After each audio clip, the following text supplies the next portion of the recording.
Alex felt increasingly nervous as the taxi approached the address Paola had given him. While having dinner with a beautiful woman like her should have made him happy, the truth was that conflicting thoughts lingered inside him. He had to set them aside when the taxi arrived. He called her, and she answered immediately. "I'm here," he said as the car pulled up in front of the building where she lived.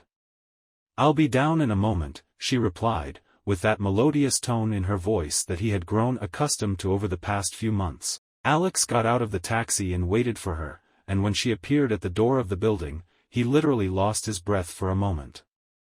She was wearing a sapphire blue dress that reached her feet, with a huge slit down her right leg. The dress seemed to embrace her body naturally, accentuating her magnificent curves. Her hair cascaded down to the middle of her back, perfectly framing her face, where her eyes sparkled, almost matching the color of the dress. The heels made her legs even longer and contributed to the sensation that she was floating, with the fluidity of the fabric creating a sense of lightness. And her smile was enough to light up the night. Alex opened the taxi door and offered her his hand to help her in before going around the car and entering on the other side. She turned to him with a teasing look. "Is something wrong?" "I'm speechless. That's all." "Really? It's not like you haven't seen me every day lately." "True, but I've never seen you like this."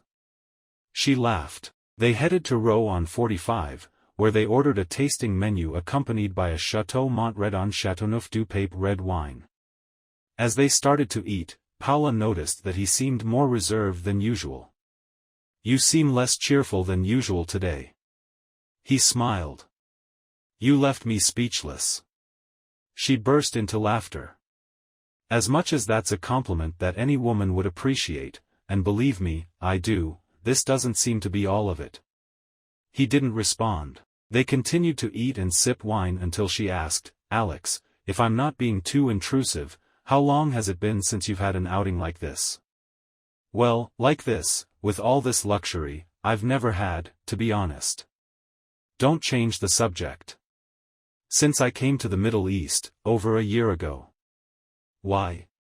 "Lack of opportunity, lack of will." Paola looked at him with a skeptical expression that made Alex a bit uncomfortable. She smiled when she noticed his discomfort. "What did she do to you?" "Excuse me?" She, whoever she was, must have done something really strange. Alex stared at her, unsure of how to respond. She continued, "Not to be rude, but I'm used to the people I date being more proactive." "And you date so many people?" "No, but I do date some. Let me tell you a story. When I graduated from university, I married my boyfriend from high school.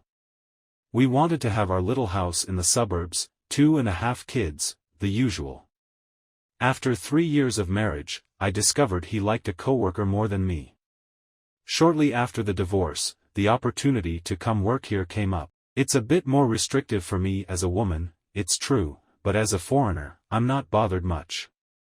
I'm not in a relationship with anyone, but I'm human. I have needs. I completely understand. And if you owe nothing to anyone. Exactly.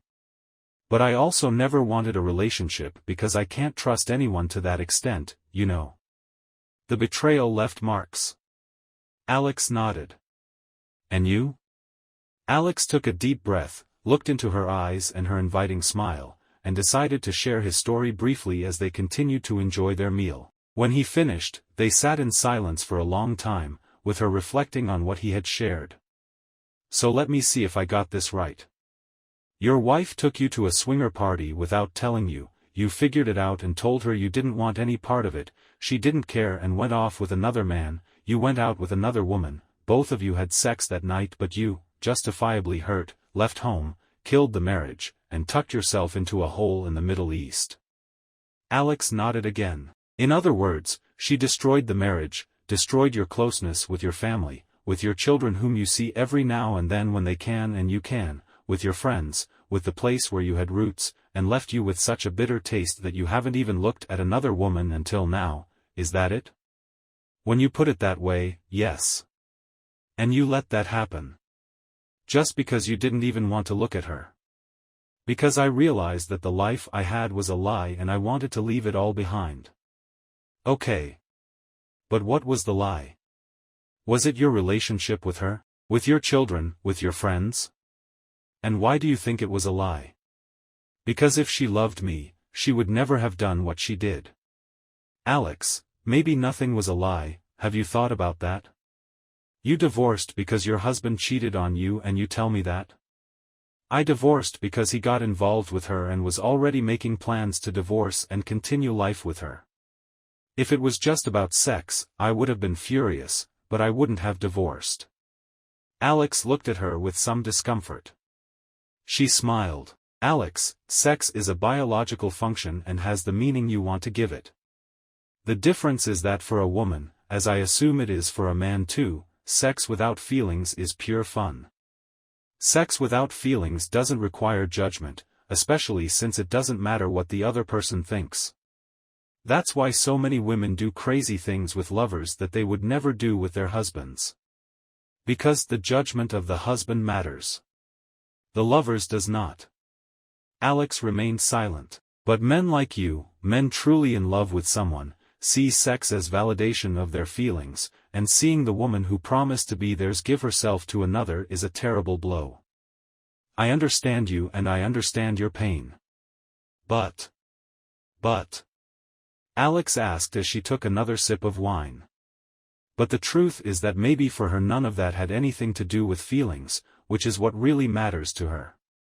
She was going to try something different, give you something different to try, and it was just to be different, fun, a splash in the puddle. Alex's expression turned dark. I'm not trying to excuse her with this.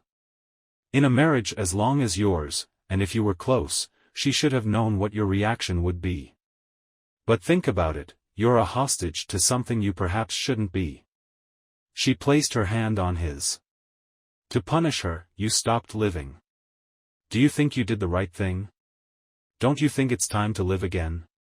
Alex continued in silence until she said, You know, I've never seen what the suites at St. Regis are like. A mischievous smile appeared on Alex's face as he replied, Fortunately, I know someone who can give you a guided tour. Is that actually an invitation? You can believe